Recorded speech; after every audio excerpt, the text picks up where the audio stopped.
लेखा जोखा, किसको कितना पैसे देना है, किसके कहाँ से जाना ये है? सारे सबूत लेकर कार्रवाई तो होनी चाहिए।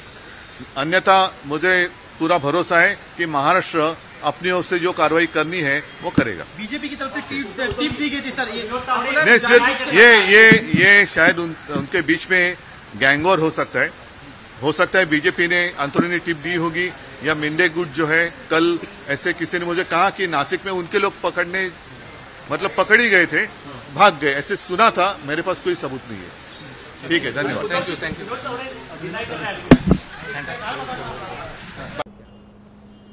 ये घटना नालासोपारा विधानसभा की है। कल 5 बजे चुनाव प्रक्रिया बंद हो गई, कैंपेन की प्रक्रिया बंद हो गई, और जो भी हो बाहर के लोग अपने अपने एरिया में जाए, यही चुनाव का हमारा नियम है। लेकिन अभी भी विनोद तावड़े वहाँ बैठा है, उनके पास एक डायरी भी मिली है जिसमें 10 करोड़ रुपया उनने पहले ही बांट के रखा था, 5 करोड़ रुपया उनके पास वहाँ पर है, इस तरह की मालूमात हमें मिली है।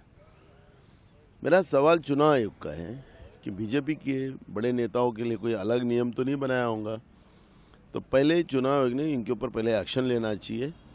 और ये वोट जिहाद की बात कर रहे थे, तो क्या बीजेपी नोट जिहाद कर रही है? नोटों के भरोसे लोगों को खरीदकर, लोकतंत्र को खरीदकर चुनाव में जीतना चाहती है? ये भी सवाल यहाँ पे खड़ा हो गया है।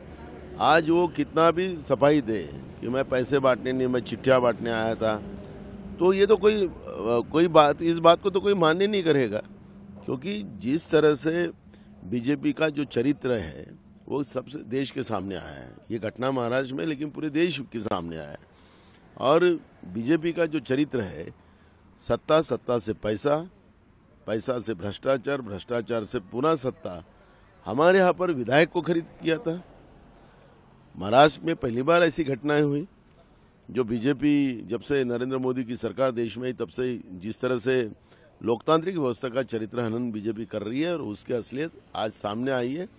इसको हम नोट जिहाद कहेंगे, और जो बीजेपी कर रही है। लेकिन वो आरोप की जांच करा ले, चाहे चुनाव आयोग जांच कर ले, चाहे पुलिस जांच कर ले, सत्यता सामने आनी चाहिए, आरोप को खारिज कर नहीं, उनके बोलने से क्या अर्थ है?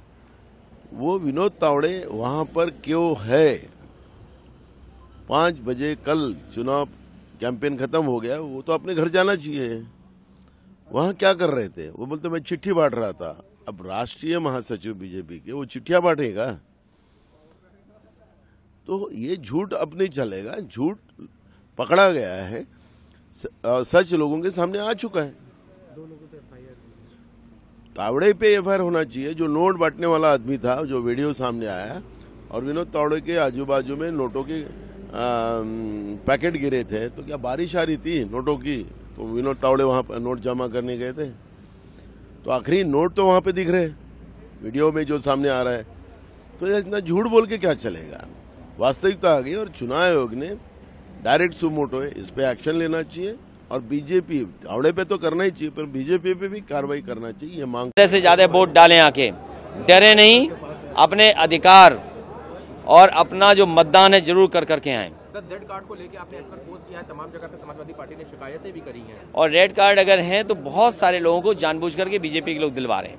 और अब अगर ये सुरक्षा बल का जो पेट्रोलिंग है या सुरक्षा बल की जो मार्चिंग है, आप समाजवादी पार्टी के जो बूथ है उन्हीं पे क्यों करा रहे हो? आप अपने बूथ पे क्यों नहीं करा रहे हो? आप फोर्स अपने बूथ पे क्यों नहीं ले जा रहे हो? सर, महाराष्ट्र का वीडियो एक वायरल हुआ है, पैसे का 5 करोड़ लगभग पैसे सामने। ये बीजेपी का पुराना तरीका है, बीजेपी खूब पैसा बांटती है।